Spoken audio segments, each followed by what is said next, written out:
పట్టించుకోవట్లేదు కాబట్టి మేము బెల్ట్ షాపులు తీసేసాం, పర్మిట్ రూములు తీసేసామనేసి. ఇప్పుడు తెలుగుదేశం పార్టీ వస్తే మద్య నిషేధం చెయ్యదు. వాళ్ళు క్లియర్ గా చెప్తున్నది ఏంటి, జగన్ చెప్తానని చేయలేదు కదా, మేము వస్తే మీకు అందుబాటులో మందిస్తాం, ఆయన రేట్ ఎక్కువ పెట్టి అమ్మిచ్చి మీ జేబులు ఖాళీ చేస్తున్నాడు కాబట్టి తక్కువ రేటుకు మందిస్తాం, ప్లస్ ఇదివరకు మీ నేలకి బాగా టేస్టీగా ఉండే మందు ఉండేది, ఆ టేస్ట్లన్నీ తీసేసాడు, మేము వస్తే మళ్ళీ ఆ టేస్ట్ అందిస్తాం, అంటే మంచిగా తాగిస్తాం మీకు అని చెప్తున్నారు. ఇదివరకు అయితే దాన్ని మహిళా సమాజము లేకపోతే ప్రజా సంఘాలు వీళ్ళు ఖండించేవాళ్ళు. ఆయన ఎవరో లక్ష్మణ్ రెడ్డి గారు అని చెప్పి జనచేతన వేదిక, జన చైతన్య వేదిక అనేది ఒక సంస్థ నడుపుతుండేవాడు.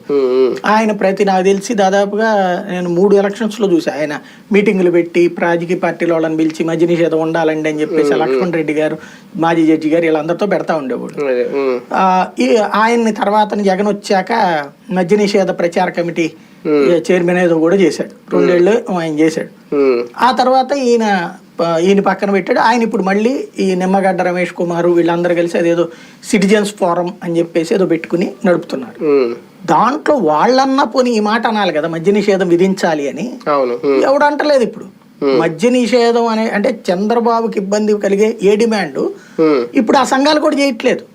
మహిళా సంఘాలు, కమ్యూనిస్ట్ అనుబంధ మహిళా సంఘాలు, లేకపోతే కనుక ఇంకొకళ్ళు సమాజాన్ని చైతన్యపరిచే మహానుభావులు అని చెప్పుకునేటువంటి వాళ్ళు అన్నా సరే